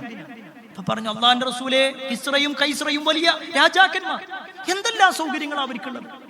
എന്നാൽ ഞങ്ങളുടെ ഏറ്റവും വലിയ രാജാവായ നിങ്ങൾ നോക്ക്, നിങ്ങൾ വല്ലാത്ത പരീക്ഷണത്തിലല്ലുള്ളത്. ആ സമയത്ത് പ്രവാചകൻ സല്ലല്ലാഹു അലൈഹി വസല്ലമ അദ്ദേഹത്തോട് പറയുന്ന ചില വാചകങ്ങളുണ്ട്. ഞാനും ഈ ദുനിയാവും തമ്മിൽ എന്ത് ബന്ധമാണ്? മാലി വലിത്തുനിയ, ഞാനും ഈ ദുനിയാവും തമ്മിൽ എന്ത് ബന്ധം? നമുക്ക് പരലോകല്ലേ വലുത്. ഇത് റസൂലുള്ളാഹി സ്വല്ലല്ലാഹു അലൈഹി വസല്ലം പറഞ്ഞുവെങ്കിൽ ആ പ്രവാചകൻ സല്ലല്ലാഹു അലൈഹി വസല്ലമയുടെ അതേ ജീവിതം നമ്മുടെ മുൻഗാമികളായ സ്വഹാബിമാരും ഏറ്റെടുത്തു. ഉമർ ഇബ്നുൽ ഖത്താബ് റളിയല്ലാഹു അൻഹു ഏറ്റെടുത്തു. ജീവിതത്തിൽ ഒരുപാട് പ്രയാസങ്ങളുമായിട്ട് മുന്നോട്ട് പോയി. നിങ്ങൾക്കറിയുമോ, അബൂബക്കർ റളിയല്ലാഹു അൻഹു ഖിലാഫത്ത് ഏറ്റെടുക്കുമ്പോ എന്തായിരുന്നു അദ്ദേഹത്തിനുണ്ടായിരുന്ന അലവൻസ്, ശമ്പളം? അതേ ശമ്പളമാണ് ഉമർ ഇബ്നുൽ ഖത്താബ് റളിയല്ലാഹു അൻഹു ഉണ്ടായിരുന്നത്. അതായത് അബൂബക്കർ റളിയല്ലാഹു അൻഹു ഭരണം ഏറ്റെടുത്തിട്ട് 10 കൊല്ലത്തോളം പിന്നെ ഉമർ റളിയല്ലാഹു അൻഹു ഭരിച്ചിട്ടുണ്ട്. 10 കൊല്ലം നമുക്ക് 10 കൊല്ലങ്ങൾക്ക് മുമ്പുള്ള ശമ്പളം തന്നെയാണോ ഇപ്പോഴുള്ളത്? അല്ല, വ്യത്യാസങ്ങളുണ്ട്. സ്വഹാബിമാർക്കിടയിൽ ചർച്ച ഉണ്ടായി. ഉമറിന്റെ ഒപ്പത്തെ ഒരു അവസ്ഥ എന്ന് പറഞ്ഞു കഴിഞ്ഞാൽ, നമ്മുടെ കൂട്ടത്തിൽ ഏറ്റവും പ്രയാസം നമ്മുടെ അമീറിനെ തോന്നുന്നുണ്ട്. സ്വഹാബിമാര് ചർച്ച ചെയ്തു, ചരിത്രത്തിൽ കാണാൻ പറ്റും. ഏറ്റവും കൂടുതൽ പ്രയാസം അനുഭവിക്കുന്നത് ഉമർ ഇബ്നുൽ ഖത്താബാണെന്ന് അവർ മനസ്സിലാക്കി. അവര് പറയാൻ തീരുമാനിച്ചു, ഉമറിനോടെന്നാ പറയാ, നിങ്ങൾ കുറച്ച് കൂടുതൽ എടുത്തോ, നിങ്ങളുടെ ശമ്പളം കുറച്ച് കൂടുതൽ എടുത്തോ, ജനങ്ങൾ എങ്ങനെ ജീവിച്ചാലും കുഴപ്പമില്ല, ഞങ്ങൾക്ക് കിട്ടാനുള്ളത് കിട്ടണം എന്ന് പറയുന്ന ഇന്നത്തെ ഭരണാധികാരികളല്ല അന്നത്തെ ഭരണാധികാരി. ജനങ്ങൾ അങ്ങോട്ട് പറയാം, നിങ്ങൾ കുറച്ച് കൂടുതൽ എടുക്കണം, പക്ഷെ ആർക്കും പറയാനുള്ള ധൈര്യമില്ല. ചരിത്രത്തിൽ കാണാൻ പറ്റും, സ്വഹാബിമാർ ഒരുമിച്ച് കൂടി. ഉസ്മാൻ ഇബ്നു അഫ്ഫാൻ റളിയല്ലാഹു അൻഹു ഉണ്ട്, അലി ഇബ്നു അബീ ത്വാലിബ് റളിയല്ലാഹു അൻഹു ഉണ്ട്, ത്വൽഹ റളിയല്ലാഹു അൻഹു ഉണ്ട്. പ്രഗൽഭരായ സ്വഹാബിമാർ ഒരുമിച്ച് കൂടി. എന്നിട്ട് അവർ ചർച്ച ചെയ്യണം, ഉമറിനോട് പറയണം അദ്ദേഹത്തോട് കുറച്ച് ശമ്പളം കൂടുതൽ എടുക്കാൻ വേണ്ടി. പക്ഷെ ആരാ പറയും? ആർക്കും ധൈര്യമില്ല, ആർക്കും ധൈര്യമില്ല. അവര് പറഞ്ഞു, നമുക്കൊരു കാര്യം ചെയ്യാം, നമ്മുടെ ഉമ്മയോട് പറയാം. ഉമർ റളിയല്ലാഹു അൻഹുവിന്റെ മകളുണ്ട് ഹഫ്സ ബീവി, അവരുടെ അടുക്കൽ ചെന്ന് കാര്യം പറയാം, അവര് പറഞ്ഞോളൂ. അപ്പൊ ഉമർ നേരെ ശ്രദ്ധിച്ചു കേട്ടു. ഈ സ്വഹാബിമാരെല്ലാവരും കൂടി ഹഫ്സ റളിയല്ലാഹുവിന്റെ വീട്ടിലേക്ക് ചെന്നു. ഹഫ്സ ബീവിനോട് പറഞ്ഞു, ഇന്നത്തെ ഒരു അവസ്ഥയിൽ ഏറ്റവും പ്രയാസം അമീർ മുഅ്മിനീൻ തന്നെയാണെന്ന് ഞങ്ങൾക്കറിയാം, അതുകൊണ്ട് കുറച്ച് കൂടുതൽ ശമ്പളം എടുത്തോളാൻ വേണ്ടി പറഞ്ഞു. ആ സമയത്ത് ഹഫ്സ ബീവി പറഞ്ഞില്ല, ഞാൻ പറയൂല. പാപ്പാന്റെ അവസ്ഥ നിങ്ങൾക്ക് അറിയില്ലേ, പാപ്പാന്റെ ദേഷ്യം നിങ്ങൾക്ക് അറിയൂലേ? എല്ലാവരും കൂടി നിർബന്ധിച്ചപ്പോ അവര് മനസ്സില്ലാ മനസ്സോടുകൂടി സമ്മതിച്ചു. അങ്ങനെ എല്ലാ സ്വഹാബിമാരും തിരിച്ചുപോയി. ചരിത്രത്തിൽ കാണാൻ പറ്റും, കുറച്ചു കഴിഞ്ഞ് ഉമർ റളിയല്ലാഹു അൻഹു വീട്ടിലേക്ക് വരിക. മകളോട് ഭക്ഷണം എടുത്തേക്കാൻ വേണ്ടി പറഞ്ഞു. എന്തായിരുന്നു ഭക്ഷണം എന്നറിയോ? കട്ടിയുള്ള ഒരു റൊട്ടിയും കുറച്ച് വെള്ളവും മാത്രം. ഉമർ റളിയല്ലാഹു അൻഹു അവിടെ ഇരുന്നു. ആ വെള്ളത്തിൽ ഇങ്ങനെ ഈ റൊട്ടി മുക്കിയിട്ട് ഇങ്ങനെ കഴിച്ചുകൊണ്ടിരിക്കണം. ആ സമയത്ത് ഹഫ്സ ബീവി പറയാണ്, നിങ്ങൾ ഒരുപാട് പ്രയാസത്തിലാണെന്ന് കേൾക്കുന്നുണ്ട്, അതുകൊണ്ട് നിങ്ങൾ കുറച്ച് നിങ്ങൾക്കുള്ള ഈ അലവൻസ് ഉണ്ടല്ലോ, സാലറി ഉണ്ടല്ലോ, അത് കുറച്ച് കൂടുതൽ നിങ്ങൾ എടുത്തോളൂ. അതിപ്പോ ജനങ്ങൾ ആരും ഇപ്പൊ എതിരൊന്നും നിൽക്കൂല, എല്ലാവരും അതിന് സപ്പോർട്ട് തന്നെ ആയിരിക്കും. ഹഫ്സ ബീവി ഒരു വാക്ക് പറഞ്ഞതും ഉമർ റളിയല്ലാഹു അൻഹു തന്റെ കയ്യിലുള്ള ആ ഭക്ഷണം അവിടെ വെച്ചു. ഉമറിന്റെ മുഖം മാറി. ഉമർ റളിയല്ലാഹു അൻഹു ചോദിച്ചു, സത്യം പറ, ആരാ നിന്നെ കൊണ്ട് ഇത് പറയിപ്പിച്ചത്? ഒരിക്കലും നിന്റെ ചിന്തയിൽ വന്നതല്ല ഇത്. ആരോ നിന്നെ കൊണ്ട് പറയിപ്പിച്ചത്? ആരാണ്? ഈ ഉമറിനെ വിലക്കെടുക്കാൻ മാത്രം ആരാളുള്ളത്? ഹഫ്സ ബീവി ഒന്നും മിണ്ടിയില്ല. അവര് വേഗം എഴുന്നേറ്റ് അവരുടെ റൂമിലേക്ക് പോയി. ആ വീട് നിശബ്ദമായി. ഉമർ റളിയല്ലാഹു അൻഹു പിന്നെ ഒന്നും മിണ്ടണില്ല. കുറച്ച് കഴിഞ്ഞ് ഉമർ റളിയല്ലാഹു അൻഹു ഹഫ്സ ബീവിന്റെ അടുക്കിലേക്ക് ചെല്ലുന്നുണ്ട്. ഹഫ്സ റളിയല്ലാഹു അൻഹ കരയാണ്, വാപ്പ ദേഷ്യപ്പെട്ടത് കൊണ്ട്. ആ സമയത്ത് ഹഫ്സ ബീവിനോട് ഉമർ റളിയല്ലാഹു അൻഹു ചോദിക്കുന്ന ചോദ്യമുണ്ട്, മോളെ, റസൂലുള്ളാഹി സ്വല്ലല്ലാഹു അലൈഹി വസല്ലമ പട്ടിണി കിടന്നിട്ടില്ലേ? ഉണ്ട്. അബൂബക്കർ റളിയല്ലാഹു അൻഹു പട്ടിണി കിടന്നിട്ടില്ലേ? ഉണ്ട്. അവരൊക്കെ കയറിയ സ്വർഗത്തിലേക്കല്ലേ നമ്മക്ക് കയറാനുള്ളത്? അവരൊക്കെ കയറിയ സ്വർഗമാണ് ഈ വാപ്പ ആഗ്രഹിക്കുന്നത്, അതല്ലാതെ മറ്റൊന്നും എനിക്ക് വേണ്ട. ഇത് പറഞ്ഞുകൊണ്ട് ഉമർ ഇബ്നുൽ ഖത്താബ് റളിയല്ലാഹു അൻഹു കരഞ്ഞു. ആ ഒരു വാക്ക് ഹഫ്സ ബീവിന്റെ ജീവിതത്തിൽ മാറ്റം വരുത്തി. അത് കേവലം ഒരു സംഭവത്തിൽ മാത്രമല്ല, ഒരു വെള്ളിയാഴ്ച ദിവസം ഉമർ ഇബ്നുൽ ഖത്താബ് റളിയല്ലാഹു അൻഹു പള്ളിയിലേക്ക് വരികയാണ്. ഉമർ റളിയല്ലാഹു അൻഹു ഖലീഫ, എല്ലാവരും പള്ളിയിലെത്തിയിട്ടുണ്ട്. ഖതീബാണ് ഏറ്റവും അവസാനത്തിൽ വരേണ്ടത്, ബാക്കി എല്ലാവരും നേരത്തെ എത്തണം. അങ്ങനെ എല്ലാവരും എത്തി. പക്ഷേ ഖതീബായിട്ടുള്ള ഉമർ റളിയല്ലാഹു അൻഹു എത്തിയിട്ടില്ല. ആളുകൾ ഇങ്ങനെ തിരിഞ്ഞും മറിഞ്ഞു നോക്കുക. അപ്പോഴുണ്ട് ഉമർ റളിയല്ലാഹു അൻഹു ഇങ്ങനെ വിദൂരത്തുനിന്ന് ഓടി വരുന്നുണ്ട്.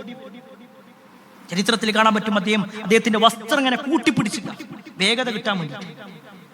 അങ്ങനെ വന്ന് അദ്ദേഹം ജനങ്ങളോടായിക്കൊണ്ട് പറഞ്ഞു, നിങ്ങൾ എന്നോട് ക്ഷമിക്കണം, ഞാൻ നേരത്തെ പുറപ്പെട്ടതായിരുന്നു, പക്ഷേ വരുന്ന സമയത്ത് എന്റെ വസ്ത്രം ഒന്ന് കീറിപ്പോയി, എന്റെ വസ്ത്രം അല്പം കീറിപ്പോയി, അത് തുന്നാൻ വേണ്ടിയായിരുന്നതാ. ഇത് പറഞ്ഞപ്പോ സദസ്സിൽ നിന്ന് ആളുകൾ ചോദിച്ചു, അല്ല അമീറുൽ മുഅ്മിനീൻ, ഞങ്ങൾ എത്ര നേരമായി ഇവിടെ കാത്തു നിൽക്കുന്നു, അങ്ങനെ നിങ്ങളുടെ വസ്ത്രം കീറിയിട്ടുണ്ടെങ്കിൽ മറ്റൊരു വസ്ത്രം ധരിച്ചുകൊണ്ട് നിങ്ങൾക്ക് വരാമായിരുന്നില്ല. ഉമർ റളിയല്ലാഹു അൻഹു ഒന്നും മിണ്ടിയില്ല. വീണ്ടും ചോദ്യം ആവർത്തിക്കണം. അപ്പോൾ ഉമർ റളിയല്ലാഹു അൻഹു ഒന്നും മിണ്ടില്ല. വീണ്ടും ചോദിച്ചപ്പോ ഉമറിന്റെ കണ്ണ് നിറഞ്ഞിട്ടുണ്ടായിരുന്നു. ഉമർ റളിയല്ലാഹു അൻഹു പറയാണ്, വല്ലാഹി, അല്ലാഹുവാണ് സത്യം, ഉമറിന് ഈ വേഷമല്ലാതെ മറ്റൊരു വേഷം, ഇതല്ലാത്ത മറ്റൊരു കുപ്പായ എനിക്കില്ല. ഇത് പറഞ്ഞുകൊണ്ട് ഉമർ റളിയല്ലാഹു അൻഹു മിമ്പറിലേക്ക് കയറി. സ്വഹാബിമാർ അത്ഭുതപ്പെടാണ്, ആ നാടിന്റെ ഭരണാധികാരി. പ്രിയപ്പെട്ടവരെ, നമുക്കൊരു വേഷമുള്ളത്, ഒരു വേഷമാണോ ജീവിതത്തിൽ ധരിക്കാനായിട്ടുള്ളത്? അവരൊക്കെ അത്രയും പ്രയാസത്തിൽ, എന്നിട്ടും അവർ അല്ലാഹുവിനെ കുറ്റം പറഞ്ഞിട്ടില്ല, എന്നിട്ടും അവർ അല്ലാഹുവിന്റെ വിധിയിൽ ഒരു അതൃപ്തിയുള്ള ജീവിതം ഉണ്ടായിട്ടില്ല. ക്ഷമിച്ചും സഹിച്ചും അവർ ജീവിച്ചു. അതിന് ഏറ്റവും വലിയ തെളിവാണ് മിസ്അബ് ഇബ്നു ഉമൈർ റളിയല്ലാഹു അൻഹു. ഒരു കാലത്ത് മക്കയുടെ പരിമളം എന്ന് അദ്ദേഹം അറിയപ്പെട്ടിരുന്നത്. മക്കയുടെ പരിമളം അഥവാ മിസ്അബ് രാവിലെ ധരിച്ച വസ്ത്രം പിന്നെ ഉച്ചക്ക് ധരിക്കൂല. രാവിലെ ഉപയോഗിച്ച അത്രല്ല ഉച്ചക്ക് ഉപയോഗിക്കുക, വൈകുന്നേരം വേറെയാണ്. അത്രയും വലിയ ധനാഢ്യൻ, വലിയ സമ്പന്നൻ. അങ്ങനെയുള്ള മിസ്അബ് റളിയല്ലാഹു അൻഹു ഇസ്ലാം സ്വീകരിച്ചിട്ട് പിന്നീട് അദ്ദേഹത്തിന്റെ ജീവിതമുണ്ട്. നല്ല വസ്ത്രം പോലും ധരിക്കാനില്ലാതെ കീറിപ്പറിഞ്ഞൊരവസ്ഥയിൽ അദ്ദേഹം നടക്കുന്നത് കണ്ടിട്ട് പല സ്വഹാബിമാരും അദ്ദേഹത്തിന്റെ മുഖത്തേക്ക് നോക്കാൻ മടി കാണിച്ചു. മിസ്അബിനെ കാണുമ്പോ അവര് തല താഴ്ത്തും. കാരണം അവര് കണ്ട മിസ്അബ് ഇങ്ങനെയല്ലായിരുന്നു. ചുറുചുറുക്കുള്ള, നല്ല സൗന്ദര്യമുണ്ടായിരുന്ന, നല്ല സമ്പന്നനായിരുന്ന മിസ്അബ്. അങ്ങനെയുള്ള മിസ്അബിദ ഇപ്പൊ ഒന്നുമില്ലാതെ മുഖം ആകെ കൂടിയ രൂപത്തിലേക്ക് മാറിയിട്ടുണ്ട്. അദ്ദേഹത്തിന്റെ നിറമൊക്കെ പോയിട്ടുണ്ട്. എന്തിന്റെ പേരിൽ? യഥാർത്ഥ ദീനനുസരിച്ച് ജീവിക്കാൻ തുടങ്ങിയപ്പോ, ഹറാമും ഹലാലും നോക്കാൻ തുടങ്ങിയപ്പോ അവർക്ക് പലതും നഷ്ടപ്പെടുത്തേണ്ടി വന്നിട്ടുണ്ട്. എന്നാൽ നമ്മുടെ ജീവിതത്തിലോ പ്രിയപ്പെട്ടവർ, ഇതൊരു കച്ചവടക്കാരില്ലേ, ജോലി ചെയ്യുന്നവരില്ലേ? നമുക്ക് പറയാൻ കഴിയൂ, നമ്മുടെ ജീവിതത്തിൽ ഒരു ഹറാമായ ഒരു നയാ പൈസ ഞാൻ ഉണ്ടാക്കിയിട്ടില്ല. ഞാനിതാ ആ ഒരു നിയമം മനസ്സിലാക്കിയതിനു ശേഷം, ആ ഒരു കച്ചവടത്തിന്റെ ഗൗരവം മനസ്സിലാക്കിയതിനു ശേഷം ഞാൻ ഒഴിവാക്കിയിട്ടുണ്ട് എന്ന് പറയാൻ നമുക്ക് കഴിയും. പ്രിയപ്പെട്ടവരെ, അവരൊക്കെ കയറിയ സ്വർഗത്തിലല്ലേ നമ്മളും കയറാനുള്ളത്? ഈ പ്രവാചകൻ സല്ലല്ലാഹു അലൈഹി വസല്ലമയുടെ ജീവിതം കണ്ട സ്വഹാബിമാർ, ആ സ്വഹാബത്തിൽ നിന്നും ദീൻ മനസ്സിലാക്കിയ ആളുകൾ, നിങ്ങൾക്കറിയുമോ, 5-ാം ഖലീഫ എന്ന പേരിൽ അറിയപ്പെടുന്ന ആളാണ് ഉമർ ഇബ്നു അബ്ദുൽ അസീസ് റഹ്മത്തുള്ളാഹി അലൈഹി. വലിയ രാജാവായിരുന്നു, ഭരണാധികാരിയായിരുന്നു, ഖലീഫയായിരുന്നു. എന്നാൽ അദ്ദേഹം മരണാസന്നനായി കിടക്കുന്ന ഒരു രംഗമുണ്ട്. അദ്ദേഹം മരിക്കാൻ കിടക്കുക. അദ്ദേഹത്തെ കാണാൻ വേണ്ടിയിട്ട് അദ്ദേഹത്തിന്റെ ഭാര്യയായ ഫാത്തിമയുടെ സഹോദരൻ വന്നു, അളിയൻ വരിക. ചരിത്രത്തിൽ കാണാൻ പറ്റും. ആ അളിയൻ വരുന്ന സമയത്ത് ഈ ഉമർ ബിൻ അബ്ദുൽ അസീസ് ധരിച്ചിട്ടുള്ള വസ്ത്രം അത് കുറച്ച് പഴയതായിരുന്നു.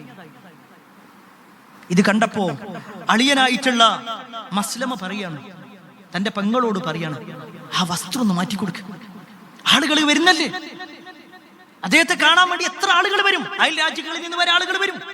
അങ്ങനെ വരുന്ന സമയത്ത് ഇങ്ങനത്തെ ഒരു മുഷിഞ്ഞ വസ്ത്രമാണോ ധരിക്കുന്നത്? അതിന്റെ കളറൊക്കെ ആകെ മാറിയിട്ടുണ്ട്, അതുകൊണ്ട് വേഗം അത് മാറ്റി എന്ന് പറഞ്ഞിട്ട് മസ്ലമ പുറത്തേക്ക് പോയി.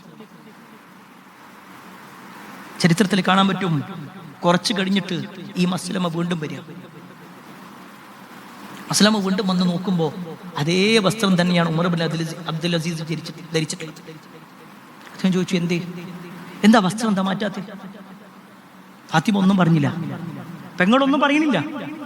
വീണ്ടും ചോദ്യം ആവർത്തിച്ചപ്പോ ഫാത്തിമ ഒരു ചെറിയ പുഞ്ചിരിയോടുകൂടി പറഞ്ഞു, അദ്ദേഹത്തിന് ഈ വേഷമല്ലാതെ മറ്റൊരു വേഷമല്ല കേട്ടോ, അദ്ദേഹത്തിന്റെ ആകെയുള്ള കുപ്പായത, അദ്ദേഹത്തിന്റെ നല്ലൊരു കുപ്പായ എന്ന് പറയാൻ പറ്റുന്നത് എന്നോട്.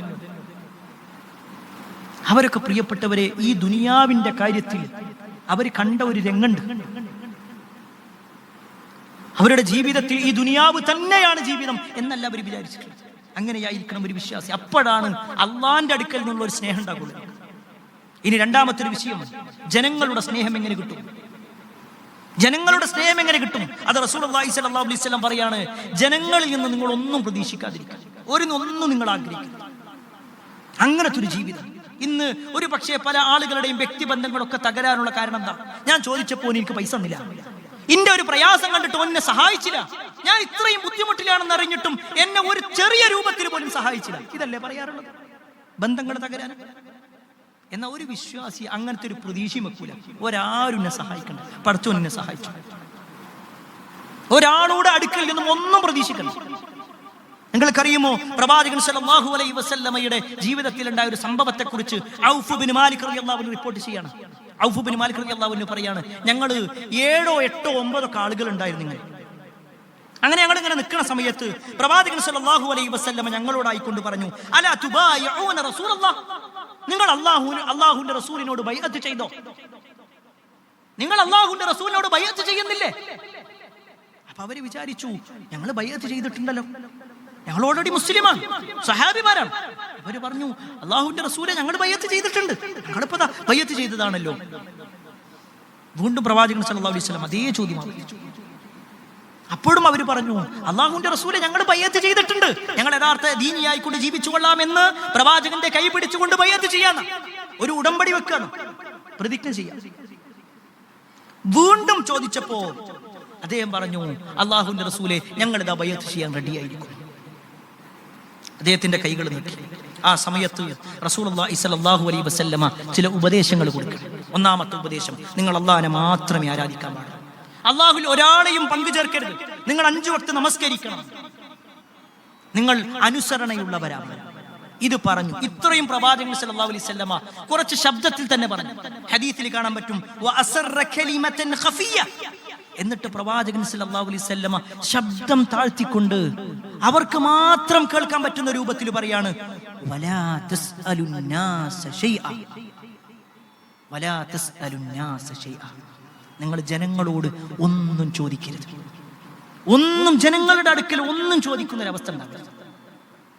ഈ ഔഫ് ബിൻ മാലിക് റളിയല്ലാഹു അൻഹു പറയാണ്, ഞങ്ങൾ ആ കൂട്ടത്തിലുണ്ടായിരുന്ന 8, 9 ആളുകൾ, ഞാൻ അവരെ പിന്നീടും കണ്ടു.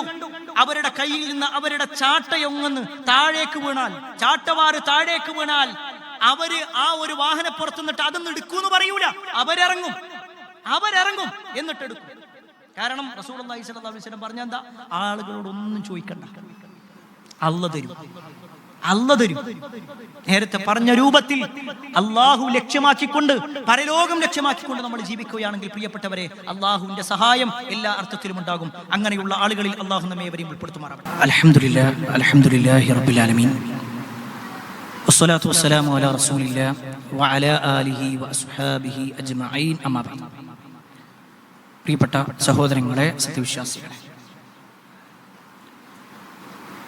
പരിശുദ്ധ റമദാനൊക്കെ കഴിഞ്ഞ് ഇനി അടുത്ത ഒരു പെരുന്നാളിലേക്ക് നമ്മൾ പ്രതീക്ഷയോടുകൂടി ജീവിക്കുകയാണ്. ആ ഒരു ബലി പെരുന്നാളിനെ സംബന്ധിച്ചിടത്തോളം ബലി എന്ന ഒരു പേര് കിട്ടാനുള്ള കാരണം തന്നെ നമുക്കറിയാം. ഇബ്രാഹിം നബി അലൈഹി സ്വലാമിന്റെ ജീവിതവുമായി ബന്ധപ്പെട്ടുകൊണ്ടുള്ള ഒരു സംഭവമാണ്. അതിൽ ഇബ്രാഹിം നബി അലൈഹി സ്വലാമിന്റെ ആ ഒരു ജീവിതത്തെ അനുധാവനം ചെയ്യുന്ന ആളുകൾ ശ്രദ്ധിക്കേണ്ട വളരെ പ്രധാനപ്പെട്ട ഒരു കാര്യമാണ് ഉളുഹിയ്യത്ത് അറുക്കുക എന്നുള്ളത്. നമ്മൾ വിശുദ്ധ ഖുർആൻ നോക്കിക്കഴിഞ്ഞാൽ അള്ളാഹുവിന്റെ ഒരു കൽപ്പനയായിക്കൊണ്ട് തന്നെ വന്നിട്ടുണ്ട്, ഫസ്വല്ലി ലിറബ്ബിക വൻഹർ. ആകയാൽ നിങ്ങൾ അള്ളാഹുവിന് നമസ്കരിക്കുകയും ബലിയർക്കുകയും വേണം. എല്ലാ നിസ്കാരത്തിന്റെയും തുടക്കത്തിൽ നമ്മൾ പറയുന്നുണ്ട്, ഖുൽ ഇന്ന സ്വലാത്തി വനുസുകി വമഹ്യായ വമമാതി ലില്ലാഹി റബ്ബിൽ ആലമീൻ. എന്താ അതിന്റെ അർത്ഥം? ഖുൽ നബിയെ പറയുക, ഇന്ന സ്വലാത്തി എന്റെ നമസ്കാരം, വനുസുകി എന്റെ ബലികർമ്മങ്ങൾ, വമഹ്യായ എന്റെ ജീവിതം, വമമാതി എന്റെ മരണവും ലില്ലാഹി റബ്ബിൽ ആലമീൻ, സർവ്വലോകങ്ങളുടെ രക്ഷിതാവായ അല്ലാഹുവിനാകുന്നു. ഇത് നമ്മൾ പറയാൻ തുടങ്ങിയിട്ട് കുറെ കാലമായി. ഞാനിപ്പോ ഈ ഓതി വെച്ചത് വിശുദ്ധ ഖുർആനിലെ ആയത്തുമാണ്. എന്നാൽ പ്രിയപ്പെട്ടവരെ, നമ്മൾ എത്ര ആളുകൾ ഈ കാലം വരെ ഉളുഹിയ്യത്ത് അറുത്തിട്ടുണ്ട് എന്നുള്ളത്, അതിനുവേണ്ടി സമ്പത്ത് ചെലവഴിച്ചിട്ടുണ്ട് എന്നുള്ളത് സ്വയം ഒന്ന് പരിശോധിക്കാം. നമ്മുടെ ദുനിയാവിന്റെ വിഷയത്തിൽ എത്രയോ പണം നമ്മൾ ചെലവഴിക്കുന്നുണ്ട്. വീട് ഒരു ഭാഗം ഒന്ന് ശരിയാക്കണം, അതിന് 50,000 നമുക്ക് വേണം. മക്കളുടെ പഠനം വേണം, 25,000 വേണം. അല്ലെങ്കിൽ വീടിന്റെ ഒരു ചുമരടി ഇടിഞ്ഞു വീണു, അതിന് 50,000 വേണം. ഇങ്ങനെ നോക്കിക്കഴിഞ്ഞാൽ ദുനിയവിയായിക്കൊണ്ട് ലക്ഷങ്ങൾ നമ്മൾ ചെലവഴിക്കുന്നുണ്ട് ഓരോ വർഷവും. എന്നാൽ റസൂലുള്ളാഹി സ്വല്ലല്ലാഹു അലൈഹി വസല്ലം ഒരിക്കൽ പോലും ഒഴിവാക്കാത്ത ഒരു കാര്യം, നബി സല്ലല്ലാഹു അലൈഹി വസല്ലം മദീനയിൽ വന്നിട്ട് ഒരിക്കൽ പോലും ഒഴിവാക്കാത്ത ഒരു കാര്യമാണ് ഉളുഹിയ്യത്ത് എന്നത്. അത് പ്രവാചകൻ സല്ലല്ലാഹു അലൈഹി വസല്ലം അത്രയും ഗൗരവത്തിൽ കണ്ടിട്ടുണ്ടെങ്കിൽ, സ്വഹാബത്ത് കണ്ടിട്ടുണ്ടെങ്കിൽ, ഈ പറയപ്പെട്ട പട്ടിണി പാവങ്ങളായ സ്വഹാബിമാരെ കണ്ടിട്ടുണ്ടെങ്കിൽ, നമ്മൾ ഓരോരുത്തരും അത് അറുക്കേണ്ടതല്ലേ എന്ന് സ്വയം ഒന്ന് പരിശോധിക്കണം. ഞാനതിൻ്റെ ഓരോ നിയമവശങ്ങളെ കുറിച്ചൊന്നും പറയുന്നില്ല. ഏറ്റവും സിമ്പിളായിട്ട് പറയാനുള്ളത്, നമ്മുടെ ജീവിതത്തിൽ ഒരു കൊല്ലത്തിൽ ഏകദേശം ഒരു 8,000 രൂപ ചെലവഴിക്കുക എന്നുള്ളത്. സ്വഹാബിമാരെയൊക്കെ സംബന്ധിച്ചിടത്തോളം അവർ സ്വന്തമായിക്കൊണ്ട് തന്നെ ഒട്ടകത്തെയും അതേപോലെ തന്നെ മാടുകളെയും ആടിനെയും ഒക്കെ അറുത്തവരുണ്ട്. നമ്മൾ ഒറ്റക്കറുക്കുക എന്നുള്ളത് പ്രയാസകരമാണെങ്കിൽ ഒരു ഷെയർ ചെയ്യുക എന്നുള്ളത് വലിയ പ്രതിഫലം കിട്ടുന്ന ഒരു കാര്യം. എത്രത്തോളം എന്നാൽ റസൂലുള്ളാഹി സ്വല്ലല്ലാഹു അലൈഹി വസല്ലം പറയാണ്, മൻ കാന ലഹു സഅത്തുൻ, ഒരാൾക്ക് ഉളുഹിയ്യത്ത് അറുക്കാനുള്ള ത്വാഖത്തിന്റെ കഴിവുണ്ട്, സാമ്പത്തിക സ്ഥിതിയുണ്ട്, വലം യുദ്ഹി, എന്നിട്ട് അവന് ഉളുഹിയ്യത്ത് അറുത്തില്ല എങ്കിൽ ഫലാ യഖറബന്ന മുസല്ലാന, അവൻ നമ്മുടെ മുസല്ലയിലേക്ക് വരണ്ട. അത്ര റസൂലുള്ളാഹി സ്വല്ലല്ലാഹു അലൈഹി വസല്ലം പറയണമെങ്കിൽ അതിന്റെ ഗൗരവത്തിൽ ഉണ്ടാകും. നമ്മൾ ഇങ്ങനെ ദീനിന്റെ വിഷയങ്ങളിൽ പറയുമ്പോഴാണ് പലപ്പോഴും സമ്പത്തില്ല എന്ന് പറയാം. നമ്മളെ സംബന്ധിച്ചിടത്തോളം 8,000 രൂപയാണ് ഒരു ഷെയർ. ഞാനിവിടെ ആക്ഷേപിക്കാനോ കുറ്റപ്പെടുത്താനോ ഒന്നുമല്ല. നമ്മളൊന്ന് ആലോചിക്കുന്നത്, ഇതിനും നമുക്ക് പൈസ ഉണ്ടാവും. പക്ഷേ ഈ ഒരു പെരുന്നാളിന് നമ്മളിങ്ങനെ കുത്തുബക്ക് വന്ന് തിരിച്ചുകൊണ്ട് പോകുമ്പോൾ ഒരു ചെറിയ ഒരു നെഞ്ചുവേദന വന്നാൽ ഒരു പക്ഷേ ഹോസ്പിറ്റലിൽ കൊണ്ടുപോകുമ്പോൾ 1-1.5 ലക്ഷം വരും. എത്രയോ ചെലവുകൾ നമ്മുടെ ദുനിയാവിന്റെ വിഷയത്തിൽ നമുക്ക് ചെലവാകുന്നുണ്ട്. പക്ഷെ അള്ളാന്റെ പ്രതിഫലം ആഗ്രഹിച്ചുകൊണ്ട് മാത്രം, അല്ലാതെ നമ്മൾ ഇത്ര അറുത്തിട്ടുണ്ട്, ഞാൻ ഇത്ര കൊടുത്തിട്ടുണ്ട് എന്ന് പറയാനല്ല, അള്ളാന്റെ അടുക്കൽ കൂലി കിട്ടാൻ വേണ്ടിയിട്ട് നമ്മുടെ മുൻഗാമികൾ ചെയ്തിട്ടുള്ള വലിയ ഒരു പുണ്യകരമായ കാര്യമാണ് ഉളുഹിയ്യത്ത്. അത് നമ്മൾ മറക്കാതിരിക്കുക. അതിന്റെ സൗകര്യങ്ങൾ എന്താണോ അത് നമ്മൾ ഉപയോഗപ്പെടുത്തുക. അല്ലാഹു സുബ്ഹാനഹു വ തആല അത്തരത്തിൽ നന്മകൾ ചെയ്ത് ജീവിക്കുന്ന ആളുകളിൽ നമ്മെ ഏവരെയും ഉൾപ്പെടുത്തുമാറാവട്ടെ. ഒരുപാട് ആളുകൾ പ്രാർത്ഥന കൊണ്ട് വസിയത്ത് നൽകിയിട്ടുണ്ട്. എല്ലാവരുടെയും പ്രാർത്ഥന അല്ലാഹു സ്വീകരിക്കുമാറാവട്ടെ. അല്ലാഹുമ്മ ഗഫിർ മുഅ്മിനീന വൽ മുഅ്മിനാത്ത് വൽ മുസ്ലിമീന വൽ മുസ്ലിമാത്ത് അൽ അഹ്യാഇ മിൻഹും വൽ അംവാത്ത് ഇന്നക മുജീബു ദഅവാത് യാ ഖാദിൽ ഹാജാത്ത്. അല്ലാഹുമ്മ അജിർനാ മിനൻ നാർ, അല്ലാഹുമ്മ അജിർനാ മിനൻ നാർ, അല്ലാഹുമ്മ അജിർനാ മിനൻ നാർ. റബ്ബനാ ആതിനാ ഫിദ് ദുനിയ ഹസന വഫിൽ ആഖിറതി ഹസനത വഖിനാ അദാബൻ നാർ. ആമീൻ ആമീൻ ബിറഹ്മതിക യാ അർഹമർ റഹീമീൻ വൽഹംദുലില്ലാഹി റബ്ബിൽ ആലമീൻ. അറിവിന്റെ ലോകത്തേക്ക് പുതിയ വാതായനങ്ങൾ തുറന്ന് ജമീൽ ഓൺലൈൻ ലൈബ്രറി ആപ്പ് നിങ്ങളിലേക്ക്. വായനയുടെ വിസ്മയ ലോകം ഇനി താങ്കളുടെ മൊബൈൽ ഫോണിൽ ലഭ്യം. ജമീൽ ഓൺലൈൻ ലൈബ്രറി മൊബൈൽ ആപ്ലിക്കേഷനിലെ പ്രത്യേകം തയ്യാറാക്കിയ ഡോക്യുമെന്റ് സെക്ഷൻ താങ്കളുടെ ഒഴിവു സമയങ്ങളെ ഏറെ വിജ്ഞാനപ്രദമാക്കും. വിവിധ വിഷയങ്ങളിലുള്ള പുസ്തകങ്ങൾ, ലഘുലേഖകൾ, വീഡിയോ തുടങ്ങി വായനയ്ക്ക് മാറ്റുകൂട്ടുന്ന അനേക വിഭവങ്ങളുമായി ജമീൽ ആപ്പ്. വായനയ്ക്ക് പുറമെ ഇഷ്ടാനുസരണം ഡൗൺലോഡ് ചെയ്യാനും മറ്റുള്ളവർക്ക് ഷെയർ ചെയ്യാനും ജമീൽ ആപ്പിൽ പ്രത്യേക സംവിധാനം. വേഗമാകട്ടെ. ജമീൽ ആപ്പ് ആൻഡ്രോയിഡ് മൊബൈലുകളിൽ പ്ലേ സ്റ്റോറിൽ നിന്നും ആപ്പിൾ മൊബൈലുകളിൽ ആപ്പ് സ്റ്റോറിൽ നിന്നും സൗജന്യമായി ഡൗൺലോഡ് ചെയ്യാം. ഇനി ജമീൽ നിങ്ങളുടെ ജീവിതത്തിലും ആത്മമിത്രമാകട്ടെ. Jameel, the soulmate.